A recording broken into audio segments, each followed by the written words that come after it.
Hello friends, welcome back once again. Friends, आज की class में हम लोग डिस्कस करेंगे कि मनुष्य के शरीर के अंदर पाचन की क्रिया, पाचन का क्रम शुरू कैसे होता है। पाचन की क्रम की बात कीजिएगा तो ये पता है कि सीधे शब्दों में कहे कि भोजन कैसे करते हैं और भोजन का शरीर में उपयोग कैसे होता है। तो जरा गौर करके देखिए कि आप जब भोजन करते हैं तो भोजन करने के लिए आप क्या करते हैं। कोई भी चीज है, अगर किसी भी रूप में आप अगर ग्रहण करते हैं तो पहले उसे लेते हैं आप। अब मान लीजिए कि हम बात कर लेते हैं कि दाल है, चावल है, सब्जी है, ये सारी चीजें अवेलेबल है। अब क्या करेंगे, इन सारी चीजों को आप उपयोग करेंगे, शरीर में उपयोग करेंगे। तो मान लीजिए कि दाल को या चावल को मिक्स करके आपने मुंह में डाला। ये घटना अब मुंह के अंदर जाने के बाद ये सारी घटनाएं, सारी क्रियाएं पाचन तंत्र के अंतर्गत शुरू हो जाती है। हमने भोजन किया, मुख के अंदर गया, अब भोजन की पाचन की क्रिया शुरू होगी। तो बताइए, मुख में जाने के बाद पहला काम क्या करते हैं। ठीक है, पहला काम तो होता है दांत का रोल। अगर मान लीजिए कि अगर आप नॉन वेजिटेरियन है तो जो मीट के छोटे छोटे टुकड़े होते हैं उनको दांतों के सहारे खींचते हैं। तो पहले दांत के आगे वाले हिस्से का उपयोग हुआ, ठीक है, फ्रंट वाले दांत का उपयोग हुआ। उसके बाद भी अगर कोई नुकीला पार्ट होता है, मतलब कोई ज्यादा टफ होता है, फटने वाला नहीं होता है, उस समय आप अपने साइड वाले दांत का इस्तेमाल करते हैं। जैसे शुरू में इंसीजर है तो इंसीजर का उपयोग तो काटने में किया। अगर काटने से काम नहीं चला तो केनाइन का यूज करते हैं, जो क्या करता है, उसको फाड़ने का काम करता है। जैसे पहले फ्रंटियर से काम करेंगे, अगर उससे भी नहीं होगा तो फाड़ने काम बगल से। अगर वह काट लिए, अगर टुकड़ा छोटा छोटा हो गया, जैसे मान लीजिए यह, मान लीजिए कि आम का टुकड़ा है या फिर सीधे शब्दों में कहे कि यह मीट का टुकड़ा है, दो अलग अलग टुकड़े। अगर आपका यह ज्यादा कठोर आवरण है, अगर नॉर्मल आवरण है तो दांत के आगे वाले हिस्से से काम करेंगे, और दांत का जो आगे वाला हिस्सा है वह क्या कहलाता है, इंसीजर कहलाता है। तो इसी से भाई काट लेंगे। अगर नहीं होता है, ठीक है, तो नहीं होता है तब किसका हेल्प लीजिएगा, अपने पड़ोसी का। पहले सोचते हैं ना जी कि सारा मामला अकेले हैंडल कर ले, और जब नहीं होता है तब ना फ्रेंड्स को याद करते हैं आप। और उससे भी नहीं होता है तो मान लीजिए गार्जियन तो है लास्ट में समझने के लिए आपके सारे मामले को। तो पहले इंसीजर का काम है, सोचता है कि पहले हम ही काम चला ले। जब देखता है मामला ज्यादा टफ हो गया, नहीं फटने वाला है, तो यह मांस के टुकड़े के लिए आप क्या करते हैं, केनाइन को ले आते हैं कि भाई चलो भाई ये मान नहीं रहा है, चलो इसकी ऐसी तैसी करके आते हैं। तो केनाइन कहता है चलो देख ही लेते हैं किसके पास इतना पावर है कि फट नहीं रहा है, आ नहीं रहा है मुंह में, है ना जी। और पेट में एकदम, मुंह आपका एकदम चटपटा रहा है कि कब ये मांस का टुकड़ा या फिर आम का टुकड़ा, जो कुछ भी खा रहे हैं आप, कैसे शरीर के अंदर आ जाए। और ये बेचारे टूटने को तैयार नहीं है ना जी। तो ये केनाइन काम करता है। अगर गलती से इंसीजर या केनाइन दोनों में से किसी का भी काम हो गया, मान लीजिए कि केनाइन ने फाड़ लिया, फाड़ने के बाद फिर इंसीजर का ही काम पड़ेगा। क्या करेगा, फिर उसको काटेगा, काट के तब अंदर एंट्री कराएगा। अब देखिए, इंसीजर और केनाइन ने काम कर दिया अपना, खींच कर अंदर दे दिया कि अब मेरा काम नहीं है भाई। उसके बाद ज्यादा से, अब उसके बाद जो रोल है वो किसका है, प्री मोलर का और मोलर का। ध्यान से समझिएगा, प्री मोलर का और मोलर का अब काम बन जाता है। मतलब क्या कि एक होता है जो उसको टुकड़े टुकड़े में बांटेगा, काट के, मान लीजिए कि इतना बड़ा आम का टुकड़ा है और काट के आप छोटे छोटे टुकड़ों के रूप में आप अपने मुंह के अंदर ले लिए, ठीक है। अब ये छोटा छोटा टुकड़ा आ गया, इतना छोटा छोटा टुकड़ा, ठीक है। ये मान लीजिए कि आम है, इस पे इंसीजर दांत का आपका काम किया। इंसीजर काटने के बाद मुंह में आया, मुंह में इतना बड़ा बड़ा टुकड़ा है और इसका काम किसका है, प्री मोलर का है। अब बताइए कि यह मुंह के अंदर इतना छोटा छोटा टुकड़ा है, तो अपने आप तो वो चल के दांत के पास से नहीं पहुंचेगा, प्री मोलर के पास। तो इसको कोई ना कोई हेल्प करने वाला होना चाहिए ना जी, प्री मोलर को। तो इसको हेल्प करने के लिए कौन आएगा, बगल में इसको एगो, एक और इसमें एक मशीन लगी रहती है जो क्या करती है, जो सामान को पहुंचाती है कहाँ पे, वो क्या कहते हैं, ये पिसनी मशीन के पास में। प्री मोलर क्या है जी, ये कुतरनी मशीन है। हाई मोलर जो है वो कौन सा मशीन है, वो पिसनी मशीन है। दो है, एक कुतरने वाला मशीन यानी छोटा छोटा टुकड़ा करने वाला, और एक कौन सा है जी, पीसने वाला मशीन। पीसने वाला समझते हैं ना जी, जैसे आप घरों पे जो मसाला वगैरह पीसा जाता है तो वो पीसनी मशीन है। अब क्या हो गया कि प्री मोलर के पास पहुंचाने वाला कोई ना कोई चाहिए ना जी, तो इसका हेल्पर कौन होता है, तो जीभ होता है। ये जीभ कहता है, इधर उधर भागता है तो कहता है कि ना भाई ना, भागना नहीं है, चलो पहले प्री मोलर से पहले रजिस्ट्रेशन लेकर आओ, है ना। तो ये जीभ इसको धक्का मार के कहां पहुंचाता है, प्री मोलर के पास में।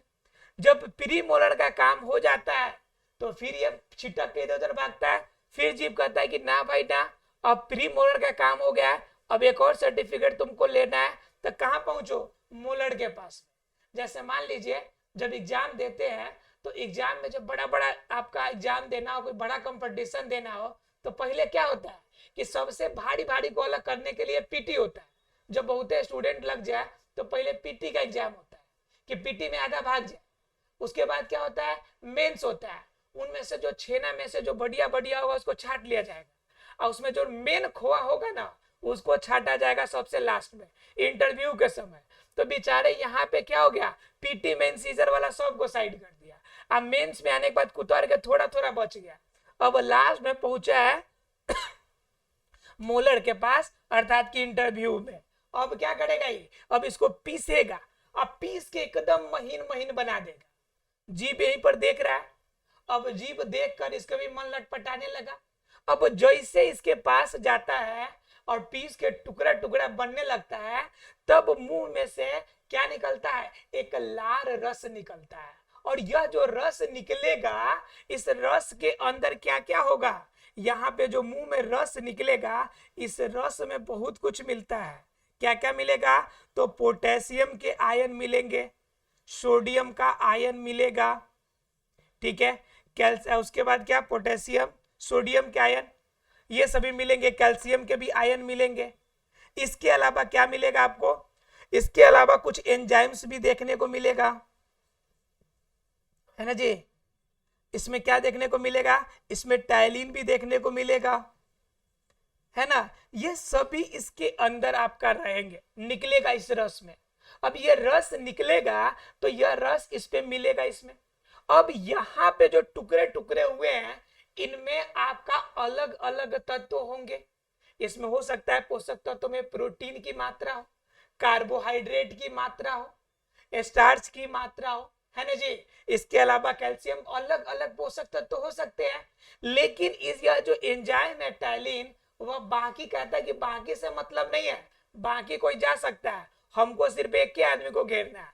और वो कौन है जी, तो कार्बोहाइड्रेट में का अर्थात स्टार्च में का जो मंड है, जो यह ग्रुपिंग ऑफ आपका जो बड़ा कॉम्प्लेक्स स्ट्रक्चर है कार्बोहाइड्रेट वाला मंड, सिर्फ हमको उसी से मतलब है, हम उसी पे रोल करेंगे। तो टाइलिन जो होता है वह मंड पे क्रिया करती है। एग्जाम में क्वेश्चन आता है कि बताइए कि पाचन की क्रिया मनुष्य के अंदर कहां से शुरू होती है, तो सीधा आंसर आपका होगा मुख से शुरू होती है। एग्जाम में यह भी क्वेश्चन आता है कि बताइए किस पोषक तत्वों का पाचन मुख से शुरू होता है, तो आंसर भी आएगा कार्बोहाइड्रेट, मंड, स्टार्च। जो भी ऑप्शन दिया हो सब सही होंगे। मेन रूप से ऑप्शन में कार्बोहाइड्रेट आपका दिया रहता है, तो आंसर आपका क्या होगा, कार्बोहाइड्रेट। उस पे क्रिया कौन करता है, तो टाइलिन करता है। अब एक और क्वेश्चन आती है कि ये टाइलिन जब मंड पे क्रिया करेगा तो बनाएगा क्या, क्या बनाता है, यह बनाता है माल्टोस। क्या बनाता है, माल्टोस, माल्टोस बनाएगा। और क्या बनाएगा, तो डेक्स्ट्रीन बनाएगा, डेक्स्ट्रीन बनाएगा। दो चीजें बनाएगा, एक क्या, माल्टोस और डेक्स्ट्रीन। एग्जाम में बहुत बार क्वेश्चन पूछा गया, बड़ा कंफ्यूज होते हैं हम लोग, है ना जी, कि मंड, इस मंड पर अभिक्रिया कौन करेगा, तो टाइलिन करेगा, और टाइलिन करने के बाद काम करके क्या बनाएगा, तो माल्टोस और डेक्स्ट्रीन बनाएगा। क्लियर है। तो अब क्या करेगा कि डेक्स्ट्रीन और माल्टोस बनने के बाद यह जो चबाया हुआ जो पीसा हुआ भाग है, जो यह मोलर के अंदर एकदम टुकड़ा टुकड़ा में बट गया है, यह निकलने के बाद इसमें कुछ श्लेष्मा की मात्रा भी रहती है। किसकी मात्रा रहती है, श्लेष्मा की।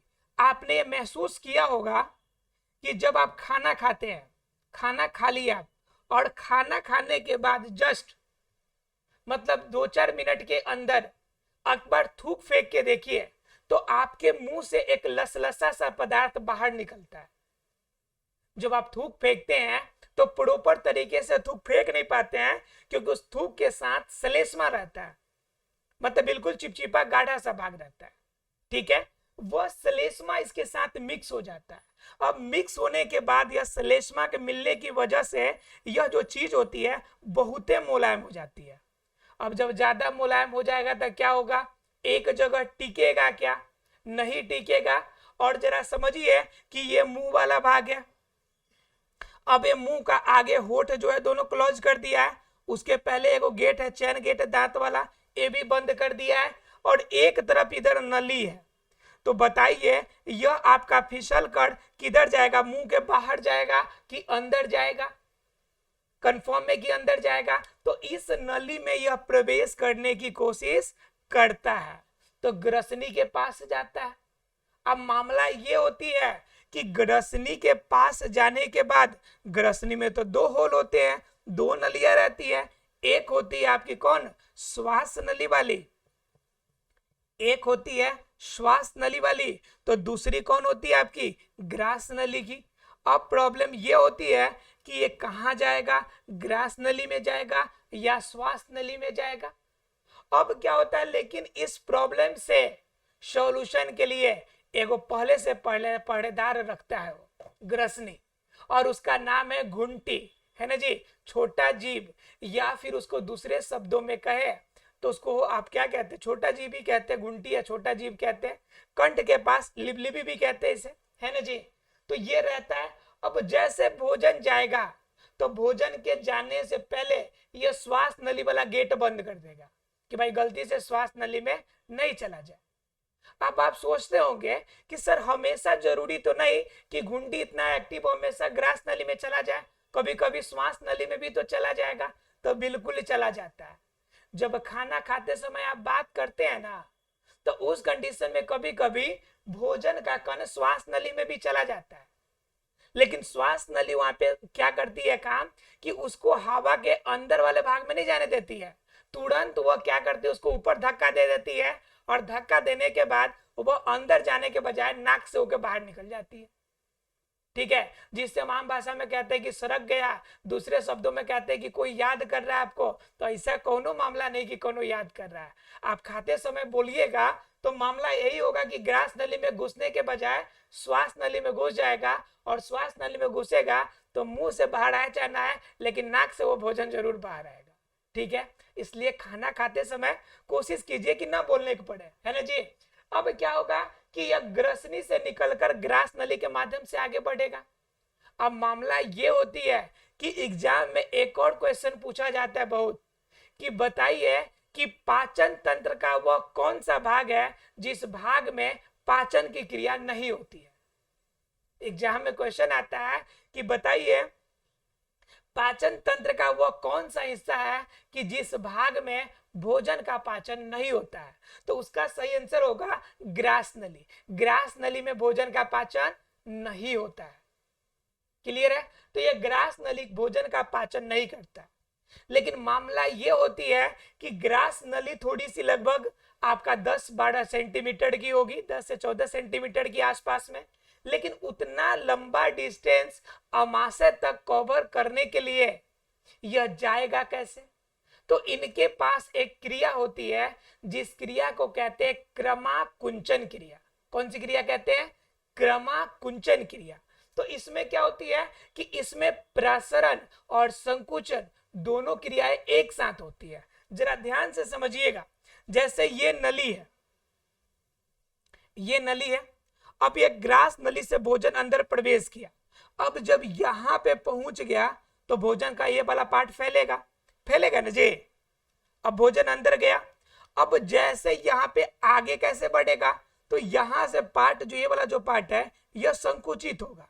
जब संकुचित होगा तो यह जगह आगे की तरफ बढ़ेगा ना जी, तो यह आगे की तरफ बढ़ेगा, फिर आगे वाला भाग क्या हो जाएगा, फैलेगा। फिर यहाँ पे भोजन आ गया तो यहां से आगे कैसे बढ़ेगा, फिर यह भाग संकुचित होगा, यह भाग संकुचित होगा, तो फिर ये आगे बढ़ेगा। मतलब क्या, आगे क्रमिक रूप से बढ़ने के लिए क्या नियम है कि क्रमाकुंचन अर्थात क्रमिक रूप से संकुचन की क्रिया और प्रसरण की क्रिया जब यह क्रमिक रूप से होगी तब इसे क्रमाकुंचन कहते हैं। और इस क्रमाकुंचन की क्रिया के द्वारा ही क्या होगी कि ग्रास नली में भोजन जो होती है वह ग्रसनी से निकलकर कहां पहुंचती है, अमाशय तक पहुंचती है। कहां पहुंचती है, अमाशय तक। ठीक है, अब बात होती है अमाशय में पहुंचने की। ठीक है, मान लीजिए कि अमाशय में पहुंच गई भोजन और यह जो आपका भोजन है वह आपका लेई के रूप में आ गया। देख रहे हैं आपका इसके अंदर टैलिन वगैरह मिला हुआ है। अब यह भोजन किस फॉर्म में हो गया है, लेई के रूप में, बिल्कुल अर्ध ठोसीय लेई के रूप में बन गया। अब यह अंदर जाएगा अमाशय में। कहां पहुंचेगा, यह मुख का काम हुआ, ग्रसनी गया, ग्रसनी से ग्रास नली में, ग्रास नली से होते हुए कहां पहुंच गए हम लोग, अब पहुंच रहे हम लोग अमाशय में। अब जरा ध्यान से समझिए, अमाशय में पहुंचने के बाद क्रिया का मेन शुरुआत होता है। ठीक है, मेन पाचन की क्रिया अब शुरू होती है। ठीक है, मतलब जैसे अभी तक तो टेलर था, है ना जी, अभी पूरी कहानी पूरी स्टोरी बाकी है। तो यहां से पहुंचा आपका लेई वाला मटेरियल। अब ये कहां पहुंचा, अमाशय के पास में। कहां पहुंचा, अमाशय के पास में। अब जरा गौर कीजिए कि अमाशय के पास पहुंचेगा तो ये थैला तो खतरनाक है। थैला खतरनाक क्यों ना हो, क्योंकि यहाँ पे आपका मिलता कौन है, तो जठर रस प्राप्त होता है। जठर रस प्राप्त होता है और जठर रस अपने अंदर HCl मतलब कि एसिडो का भरमार रखता है। और ये जठर रस लगभग कितने के बराबर होता है, तो लगभग 3 लीटर जो होंगे, 3 kg या 3 लीटर प्रतिदिन स्रावित करता है। तो मान लीजिए इतना खतरनाक रस निकलेगा तब तो मामला गंभीर होगा। अब इतना ज्यादा एसिडिक मटेरियल अगर निकलता है तो प्रॉब्लम अमाशय को भी तो हो सकता है। मान लीजिए कि अगर आप काम खतरनाक करते हैं तो हो सकता है कि कभी खतरे में आप भी तो पड़ेंगे। दूसरे के लिए खतरा उत्पन्न करते हैं तो कभी खतरे में तो आप भी पड़ सकते हैं। तो बात दरअसल यही होती है, अब इतना खतरनाक अम्ल है तो कभी ना कभी अमाशय को भी हानि पहुंचेगा ना, जिससे यह अंदर जाकर और यह जो लेई वाला मटेरियल है, जो लेई यहाँ पे पहुंचा है, इस लेई पर यह आपका एसिड जो है यह काम करना शुरू करता है, अपना पचाने का काम करना शुरू करता है। ठीक है, लेकिन पचाने का काम शुरू करने के साथ में कभी कभी क्या होता है कि एसिडिक मात्रा ज्यादा होने की वजह से अमाशय वाले क्षेत्र में भी आपका चला जाता है, अमाशय के आंतरिक दीवार में भी चला जाता है। भोजन कभी ज्यादा दिनों तक ना करे, ज्यादा आप क्या करें, ज्यादा फास्टिंग करें, तो कभी कभी अमाशय की आंतरिक दीवार को ही पचाना शुरू करता है HCl। तो उस कंडीशन में कभी कभी आपका क्या होता है कि अल्सर शुरू हो जाता है, अमाशय में अल्सर हो जाता है। अल्सर भी छोड़ दीजिए, आप सीधे समझिए, सीधे शब्दों में समझिए कि अमाशय के आंतरिक भाग इस अम्ल से जल जाता है और जलेगा तो घाव बन जाएगा, और इसी को हम क्या कहते हैं, इसे अल्सर कहते हैं, अमाशय का अल्सर कहते हैं। अब जरा सोचिए कि जब एसिड जलाएगा तो इसको सही कौन करेगा, तो जब ये एसिड जलाएगा तो इसका सही करने का काम किसका होगा, जो आपका बेस होगा वो, मतलब क्या, जो क्षार होगा वो। अम्ल पर क्षार अभिक्रिया करेगी तब न लवण और जल बनाएगी, उसको निष्क्रिय करेगी। तो इस कंडीशन से छुटकारा पाने के लिए, जब एसिडिक मात्रा ज्यादा हो जाती है तो छुटकारा पाने के लिए हम लोग क्या करते हैं, सोडा का उपयोग करते हैं। देखिए, तो इसके अंदर जो ये पहुंचेगा इसका काम क्या होगा, अब है ना जी, जठर रस का। अब जठर रस पहुंच गया। अब देखिए जठर रस से पहुंचने के बाद ये तो एसिडिक है, अब एसिडिक में प्रॉब्लम क्रिएट हो रही है तो बाहर से लेना पड़ रहा है। लेकिन अगर अंदर प्रॉब्लम जले नहीं, इसके लिए क्या होता है कि इसके लिए म्यूकस रस स्रावित होती है। और यह म्यूकस रस क्या करते हैं, अंदर वाले भाग को, अर्थात क्या कि अमाशय के आंतरिक भाग को इस जठर रस से बचाता है। अब बात आती है एक और कि जठर रस और क्या काम करता है, जठर रस और काम क्या करता है। तो जठर रस का मेन रोल क्या होता है कि जो टायलिन यहाँ पे काम कर रहा था, इस टायलिन के प्रभाव को नष्ट कर देता है, टायलिन के प्रभाव को खत्म करता है। यह खुद ही अम्लीय है तो पूरे भोजन को क्या बना लेगा, अम्लीय बनाएगा। ठीक है, उसके बाद क्या करेगा, प्रोटीन का पाचन शुरू करेगा। किसका शुरू करेगा, प्रोटीन का पाचन। अब प्रोटीन का पाचन कौन करेगा, तो आपका कौन करेगा, प्रोटीन का पाचन कौन करता है आपका, तो यह करता है पेप्सिनोजेन। ठीक है, पेप्सिनोजेन क्या करता है कि इसको बदल के पहले क्या करता है, वो अभिक्रिया करता है और अभिक्रिया करके पहले पेप्सिन में बदलता है। किस में बदलता है, पेप्सिन में।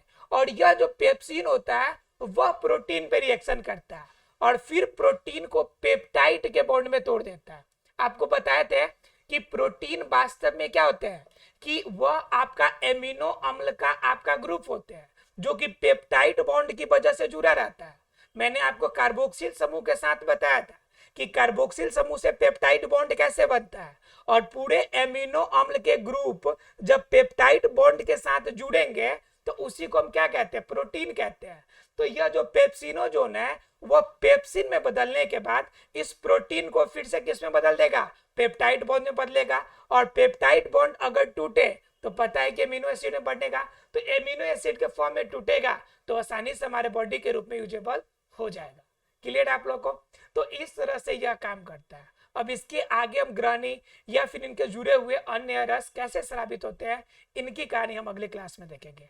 आशा फ्रेंड्स कि मुख से अर्थात की पाचन की क्रिया की स्टार्टअप हम लोगों ने स्टार्ट कर ली है। अमाशय की भी कुछ बातें जानी, कल ग्रहणी से हम लोग बातें, छोटी याद की कुछ बातों को हम लोग रखने की कोशिश करेंगे। मिलते हैं अगले क्लास में, तब तक के लिए thank you very much friends. ध्यान रखिएगा पूरी सीरीज आपकी इसमें दी गई है, पूरी आप 12th की 11th की सीरीज करके बायोलॉजी की दी गई है, आप पूरा सीरीज को देख सकते हैं। पूरी आपकी दी गई प्लेलिस्ट बनी हुई है, आप वहां से जाके देख सकते हैं। मिलते हैं अगले क्लास में, तब तक के लिए thank you very much friends.